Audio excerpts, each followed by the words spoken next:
يا صباح الخير.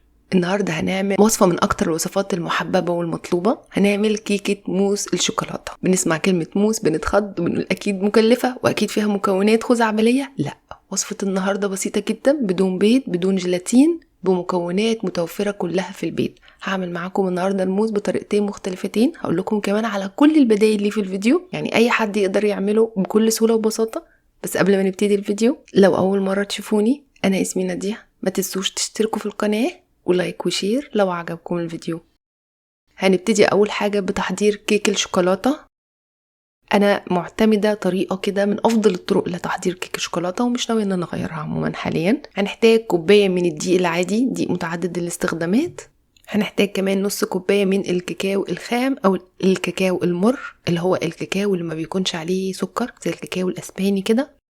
وهنحتاج كوباية من السكر مش كتير لان احنا مستخدمين كاكاو خام، فبالتالي سكر كده هيبقى معتدل جدا.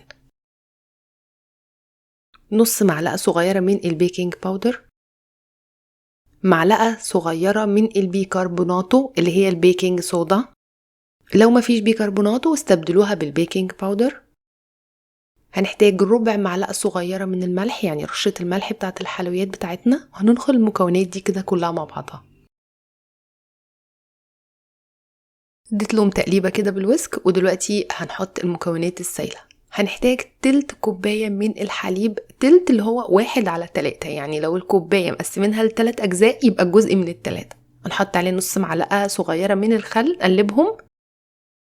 ربع كوبايه من الزيت، نص كوبايه من الميه الدافيه المائله للسخونه، يعني اللي هي داخله على السخن شويه. معلقتين كبار من الزبادي، وبضايه يفضل تكون في درجه حراره الغرفه. هنقلب المكونات دي كده كلها مع بعضها لحد لما نحصل على خليط الكيك بتاعنا. ده بيكون قوامه سايل شوية علشان المية كانت دافية بزيادة شوية، احنا عايزينها تبقى كده. انا مستخدمة في الوصفة دي صينية مقاس 24، ممكن صينية اكبر من كده او اصغر من كده، حاجة بسيطة. اديت لها دهنة زيت وحطت فيها ورقة زبدة، وندهن برضو ورقة الزبدة بشوية زيت. لو مفيش ورق زبدة خلاص عادي، دهنة الزيت هتكون كافية جدا. وحطيت فيها نص كمية خليط الكيك، لان الكمية اللي انا عاملاها دي تنفع تكفي يعني صينيتين. احنا عاوزين طبقة رقيقة من الكيك، لو عايزينها طبقة سميكة خلاص حطوا الكمية كلها، ولكن انا كنت هعمل بيها حاجة تانية. ودخلتها الفرن على درجة حرارة 175 لمدة تقريبا من 20 ل 30 دقيقة، لحد لما الخشبة تطلع نظيفة من نص الكيكة. وبعد كده بنفك الصينية، بنشيل ورقة الزبدة ونسيبها علشان خاطر تتهوى شوية، نرجعها جوه الصينية تاني علشان نقدر ان احنا نشكل الموس بتاعنا. بالنسبة بقى لطبقة الموس، احنا ممكن نستخدم الويبنج كريم، اللي هي كريمة الخفق، اللي هي الكريمة السايلة بتاعت الحلويات، بيكون شكلها كده هيفي ويبنج كريم، او مكتوب عليها كريمة حلويات او كريمة خفق. طبعا انا عارفة ان هي غالية شوية في بعض الاماكن، فالبديل بتاعها هو الكريمة البودرة او الكريمة اللباني البودرة اللي هي السايبة. فاحنا الاتنين هيدونا على فكرة نفس النتيجة. اللي متوفر عنده الكريمة السايلة اوكي، اللي متوفر عنده الكريمة البودرة برضو اوكي. انا هعمل معاكم على فكرة الاتنين في الفيديو ده عشان اوريكم يعني ازاي تتعمل بالطريقتين. ولو الاتنين مش متوفرين ممكن تستخدموا الكريم شانتيه الجاهز، اللي هي علب الكريم شانتيه الجاهزة، يعني تستخدموا عبوتين تقريبا من الكريم شانتيه. هنبتدي اول حاجة بالطريقة اللي فيها الكريمة البودرة. هنحتاج كوبايتين من الكريمة البودرة او الكريمة اللباني يعني، او الكريم شانتيه الخام. هنحط عليهم 1.5 كوباية من الحليب البارد. وعلى فكرة الكميات دي بتختلف من نوع للتاني، انا النوع اللي بجيبه بحط 1.5 كوباية، لو احتجت بزود.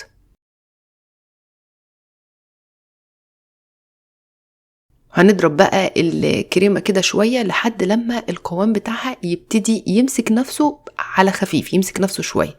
طبعا الكريمة البودرة او الكريمة اللباني ما بيكونش عليها اي سكر، فهنحتاج ان احنا نضيف عليها سكر بودرة. طبعا كمية السكر المفروض ان هي ترجع لكم. انا هحط على الكوبايتين نص كوباية من السكر البودرة. ممكن السكر يقل او يزيد عن كده حسب يعني رغبتكم وحسب ذوقكم. هنحط كمان عليها 3 معالق من بودرة الكاكاو الخام. وهنبتدي دلوقتي نضرب تاني المكونات دي بقى مع بعضها لحد لما الكريمة تتماسك وتتقل وتمسك نفسها. احنا عاوزينها يبقى قوامها متماسك شوية، لان انا هحط عليها جناش شوكولاتة. لو مش عايزين تحطوا جناش شوكولاتة يبقى خلوها خفيفة شوية، لانه الجناش هيخففها.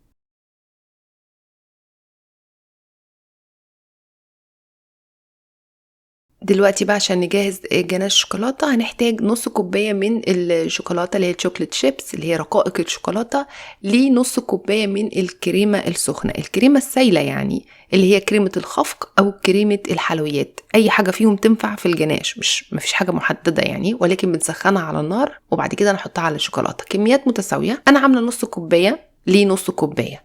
الشوكولاته اللي انا استخدمتها نسبه الكاكاو فيها كانت 35%، يعني ما كانتش عاليه قوي، ولكن اي شوكولاته متوفره تنفع في الوصفه، مفيش مشكله.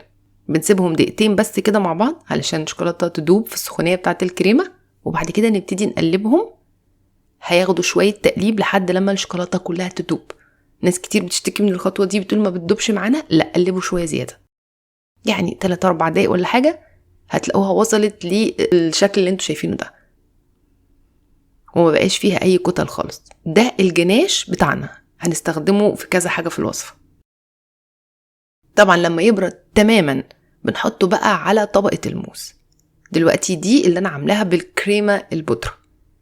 انا قلت هنخلي قوام الكريمة تقيل علشان لما نحط عليها الجناش هيخففها شوية. لو مش عايزين تحطوا جناش وعايزينها تبقى اقتصادية خالص يعني مفيش مشكلة، بس هتخلوا قوامها خفيف شوية مش تقيل قوي. وكمية الجناش يعني حطوا الكمية اللي تعجبكم، مش لازم تحطوا كل الكمية، ممكن تحطوا شوية صغيرة يعني بما عدل يعني ايه ربع كوباية كده ولا حاجة. وده القوام اللي المفروض نوصله في الموس بتاعنا، بيكون شوية خفيف زي ما انتوا شايفين كده. دلوقتي بقى هنعمل الموس بالكريمة اللي هي كريمة الخفق او كريمة الحلويات. هنحتاج كوبايتين من الكريمة، وهنضرب الكريمة برضو شوية كده لحد لما تتماسك على خفيف. هنحط عليها برضو بما يعادل نص كوباية من السكر البودرة. السكر ممكن يقل او يزيد زي ما انا قلت، السكر ده راجع لذوق الشخص يعني او لذوقكم.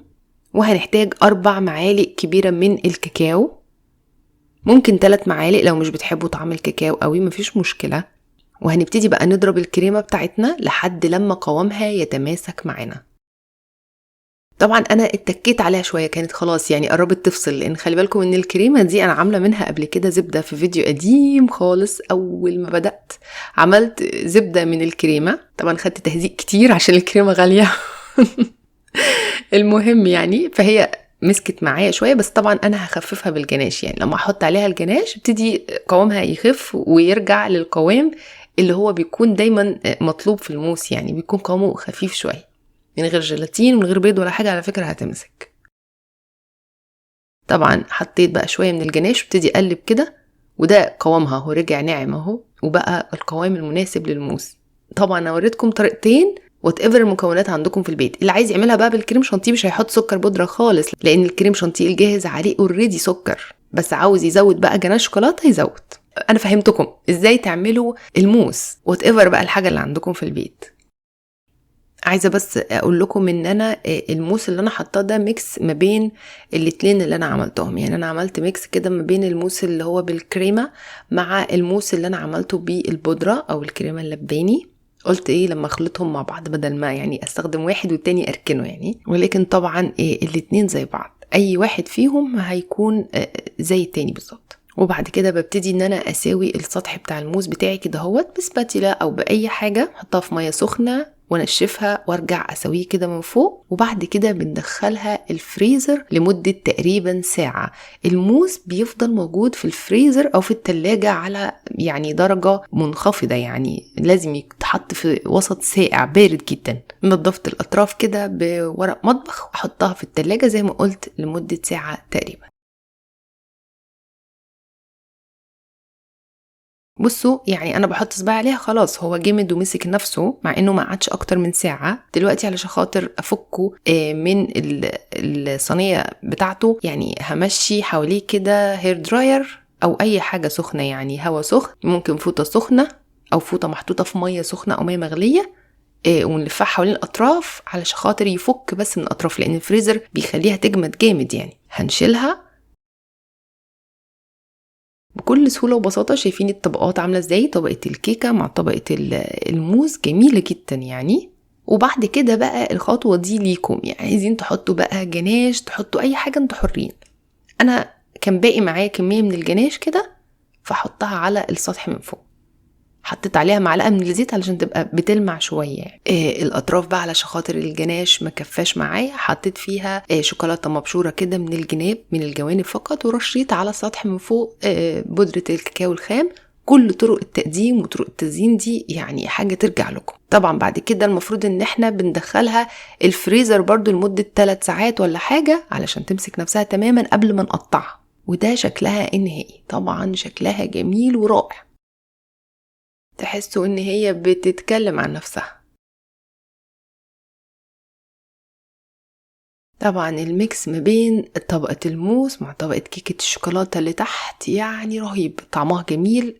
ترطب كده شوية على القلب في الجو الحر، لانها طبعا بتدخل الفريزر او التلاجة، وطبقة الموس دي بتبقى باردة لازم، مدمرة للدايت.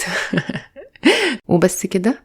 اتمنى ان الفيديو يكون عجبكم. ما تنسوش تجربوا الوصفات اللي رايكم فيها، نزلوا تطبيقاتكم على الجروب بتاعي على الفيسبوك، واشوفكم ان شاء الله المره الجايه في فيديو جديد.